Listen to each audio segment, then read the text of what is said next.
Hi all, അസ്സലാമു അലൈക്കും. Welcome back to Silna's kitchen. ഇന്നത്തെ റെസിപ്പി കുറഞ്ഞ ചേരുവ വെച്ചിട്ട് വളരെ എളുപ്പം തയ്യാറാക്കി എടുക്കാൻ പറ്റുന്ന ഒരു നല്ല ടേസ്റ്റി ആയിട്ടുള്ള വെറൈറ്റി ആയിട്ടുള്ള ഒരു മധുര പലഹാരത്തിന്റെ റെസിപ്പിയാണ്. നാവിൽ അലിഞ്ഞിറങ്ങും എന്നൊക്കെ പറയുന്ന പോലത്തെ ഒരു അടിപൊളി പലഹാരമാണ്. നമ്മുടെ വീട്ടിൽ പെട്ടെന്നൊരു ഗസ്റ്റ് വരുവാണെന്നുണ്ടെങ്കിലും വൈകിട്ട് സ്കൂൾ വിട്ട് വരുന്ന കുട്ടികൾക്കൊക്കെ പെട്ടെന്ന് തയ്യാറാക്കി കൊടുക്കാൻ പറ്റുന്ന ഒരു അടിപൊളി പലഹാരമാണ്. ഒരു തവണ ഇതുപോലെ ഒന്ന് തയ്യാറാക്കി കഴിഞ്ഞാൽ വീണ്ടും വീണ്ടും ഉണ്ടാക്കി കഴിക്കാൻ തോന്നും. അത്രയും നല്ല ടേസ്റ്റി ആയിട്ടുള്ള ഒരു പലഹാരമാണ്. അപ്പൊ ഇതെങ്ങനെയാണ് തയ്യാറാക്കുന്നതെന്ന് അറിയാനായിട്ട് വീഡിയോ സ്കിപ്പ് ചെയ്യാതെ മുഴുവനായിട്ടൊന്ന് കണ്ടു നോക്കണേ. റെസിപ്പിയിലോട്ട് കടക്കുന്നതിന് മുമ്പായി സിൽനാസ് കിച്ചൺ ചാനൽ ആദ്യമായിട്ട് കാണുന്നവരാണെങ്കിൽ പ്ലീസ് ഒന്ന് സബ്സ്ക്രൈബ് ചെയ്തേക്കണേ. ഒപ്പം തന്നെ ഈ വീഡിയോസ് നിങ്ങൾക്ക് ഇഷ്ടപ്പെടുകയാണെങ്കിൽ ഒരു ലൈക്ക് ചെയ്ത് ഷെയർ ചെയ്ത് സപ്പോർട്ട് ചെയ്യാനും മറക്കരുത്. ഇനി നമുക്ക് റെസിപ്പിയിലോട്ട് കടക്കാം. അപ്പോൾ ഇതിനായിട്ട് ഞാനിവിടെ ആദ്യം തന്നെ ഒരു മിക്സഡ് ജാർ എടുത്തിട്ടുണ്ട്. ഇതുപോലെ ഞാനൊരു 9 പീസ് റസ്ക് ആണ് ഇതിലേക്ക് പൊട്ടിച്ചിട്ട് കൊടുക്കുന്നത്.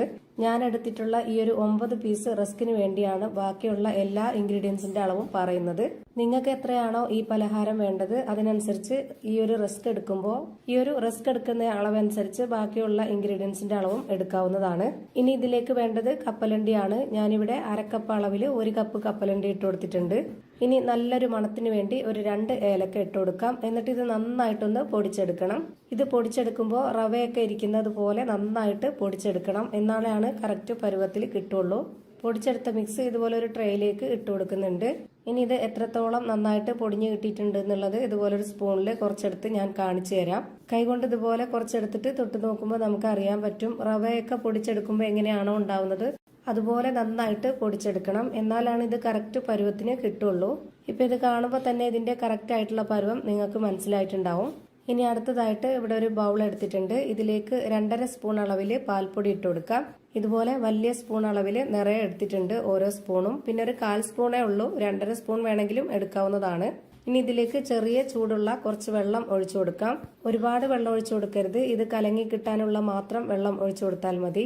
ചെറിയ ചൂടുള്ള വെള്ളം തന്നെ ഒഴിച്ചു കൊടുക്കാൻ വേണ്ടി നോക്കുക. പച്ചവെള്ളം ഒഴിച്ചു കൊടുത്ത് ഇളക്കി കഴിഞ്ഞു കഴിഞ്ഞാൽ ഇത് കറക്റ്റായിട്ട് അലിഞ്ഞു കിട്ടത്തില്ല. ഇനി ഇത് മാറ്റി വെച്ചേക്കാം. അടുത്തതായിട്ട് സ്റ്റവിലേക്ക് ഒരു പാൻ വെച്ച് ഫ്ലെയിം ഓൺ ആക്കി കൊടുക്കാം. അതിലേക്ക് ഒരു ചെറിയ പീസ് ബട്ടർ ഇട്ട് കൊടുക്കുന്നുണ്ട്. എന്നിട്ട് ഇതിലേക്ക് കുറച്ച് കപ്പലണ്ടിയും കുറച്ച് ഉണക്കമുന്തിരിയും ഇതുപോലെ ഇട്ടിട്ടൊന്ന് റോസ്റ്റ് ചെയ്തെടുക്കുന്നുണ്ട്. നെയ്യിൽ ചെയ്തെടുക്കണമെന്നുള്ളവർക്ക് നെയ്യിൽ ചെയ്തെടുക്കാം. ഞാനിപ്പോൾ ഇവിടെ ബട്ടറിലാണ് ചെയ്തെടുക്കുന്നത്. അതുപോലെ നിങ്ങൾക്ക് ബദാമോ പിസ്തയോ അണ്ടിപ്പരിപ്പോ അങ്ങനെ എന്തെങ്കിലും ആണ് ഇട്ട് കൊടുക്കേണ്ടതെന്നുണ്ടെങ്കിൽ അത് ഇട്ട് കൊടുക്കാം. ഇപ്പൊ ഇത് നന്നായിട്ട് റോസ്റ്റ് ആയി കിട്ടിയിട്ടുണ്ട്. ഇനി നമുക്ക് ഇതൊന്ന് ഒരു പാത്രത്തിലേക്ക് മാറ്റി കൊടുക്കാം. ഇത് മുഴുവനായിട്ടും ഒരു പാത്രത്തിലേക്ക് മാറ്റി കൊടുത്ത ശേഷം ഈ ഒരു പാനിൽ തന്നെ ഒരു ചെറിയ പീസ് ബട്ടറും കൂടെ ഇട്ട് കൊടുക്കാം. ഇനിയിപ്പോൾ ഞാനിത് നല്ലപോലെ ലോ ഫ്ലെയിമിലാണ് ഇട്ട് കൊടുത്തിട്ടുള്ളത്. ഇതിലേക്ക് ഇനി 250 ml കപ്പിന്റെ അളവിൽ 1 കപ്പ് വെള്ളം ഒഴിച്ചു കൊടുക്കാം.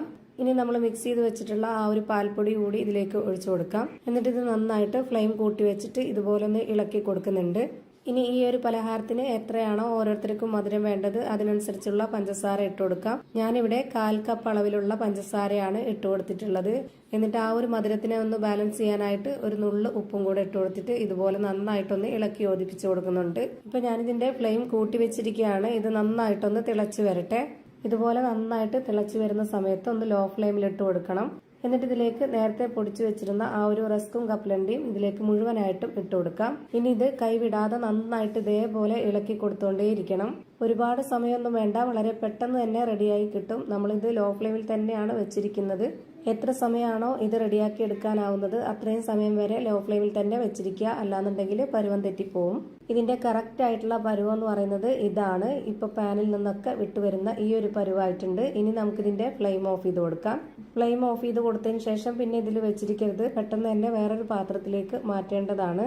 ഞാനിപ്പോൾ ഇതേപോലൊരു ഷേപ്പിൽ കിട്ടാൻ വേണ്ടിയിട്ട് ഇതുപോലൊരു ബൗളിലാണ് ഇട്ട് കൊടുക്കാൻ പോകുന്നത്. അതിലേക്ക് ഞാൻ നേരത്തെ റോസ്റ്റ് ചെയ്ത് വെച്ചിരുന്ന ആ ഒരു കപ്പലണ്ടിയും മുന്തിരിയും ഇട്ട് കൊടുക്കുന്നുണ്ട്. എന്നിട്ട് ഒരു ബ്രഷ് വെച്ചിട്ട് നന്നായിട്ടൊന്ന് സ്പ്രെഡ് ചെയ്ത് കൊടുക്കുകയാണ് ചെയ്യുന്നത്. ഇതിലേക്ക് ഇനി വേറെ നെയ്യോ ബട്ടറോ ഒന്നും ഒഴിച്ചു കൊടുക്കേണ്ടതില്ല. ആ ഒരു കപ്പലണ്ടിയിലും മുന്തിരിയിലും ഉള്ള ആ ഒരു ബട്ടർ തന്നെ മൊത്തത്തിലൊന്ന് നല്ലപോലെ സ്പ്രെഡ് ചെയ്ത് കൊടുത്താൽ മതി. ഇനി ആ ഒരു ചൂടോട് കൂടി തന്നെ ഞാൻ ഇതിലേക്ക് മുഴുവനായിട്ടും ഇട്ട് കൊടുക്കുന്നുണ്ട്. നിങ്ങളുടെ കയ്യിൽ അവൈലബിൾ ആയിട്ടുള്ള നിങ്ങൾക്ക് ഇഷ്ടമുള്ള ഷേപ്പിലുള്ള ഏതെങ്കിലും പാത്രത്തിൽ ഇത് ഇട്ട് കൊടുത്തിട്ട് ആ ഒരു ആകൃതിയിൽ എടുത്താൽ മതി. ചൂടോടുകൂടി തന്നെയാണ് കഴിക്കുന്നതെങ്കിൽ നമുക്ക് ഇതുപോലെ സെറ്റാക്കിയതിന് ശേഷം ഉടനെ തന്നെ വേറൊരു പാത്രത്തിലേക്ക് ഇട്ട് കൊടുത്തിട്ട് അപ്പോൾ തന്നെ കഴിക്കാവുന്നതാണ്. അല്ലാത്തവർ കുറച്ചു നേരം ഫ്രിഡ്ജിൽ വെച്ചതിന് ശേഷം, ഫ്രീസറിലല്ല താഴെ വെച്ചിരുന്നതിന് ശേഷം നമുക്ക് എടുത്തിട്ട് കഴിക്കാവുന്നതാണ്. ഞാനിപ്പോൾ ഇത് ചൂടോടെ തന്നെയാണ് കഴിക്കുന്നത്. ചൂടോടെ കഴിക്കാനാണ് നല്ല ടേസ്റ്റ് ആയിട്ട് തോന്നിയിട്ടുള്ളത്. അപ്പോൾ ഇതാ നല്ല ടേസ്റ്റി ആയിട്ടുള്ള ഒരു വെറൈറ്റി ആയിട്ടുള്ള ഒരു പലഹാരം റെഡിയായി കിട്ടി. ഇനി ഇത് നമുക്ക് കട്ട് ചെയ്തെടുത്ത് കഴിക്കണമെങ്കിൽ അങ്ങനെ കഴിക്കാം, അതല്ല സ്പൂൺ കൊണ്ട് കോരി കഴിക്കണമെങ്കിൽ അങ്ങനെയും കഴിക്കാം. നല്ല ടേസ്റ്റി ആയിട്ടുള്ള ഒരു അടിപൊളി പലഹാരമാണ്. അപ്പോൾ ഇത്രയേ ഉള്ളൂ ഇന്നത്തെ വീഡിയോ. വീഡിയോ ഇഷ്ടമായാൽ ലൈക്ക് ചെയ്യാനും കമന്റ് ചെയ്യാനും ഷെയർ ചെയ്യാനും മറക്കരുത്. അതുപോലെ തന്നെ ഞാനിടുന്ന പുതിയ പുതിയ വീഡിയോസ് നോട്ടിഫിക്കേഷനായിട്ട് കിട്ടുന്നതിന് വേണ്ടി സബ്സ്ക്രൈബ് ചെയ്ത് ബെല്ലൈക്കൺ അമർത്തി അതിൽ ഓൾ എന്ന ഓപ്ഷൻ എനേബിൾ ചെയ്ത് കൊടുക്കാനും മറക്കരുത്. പുതിയൊരു വീഡിയോയുമായി വീണ്ടും വരും. Thank you for watching.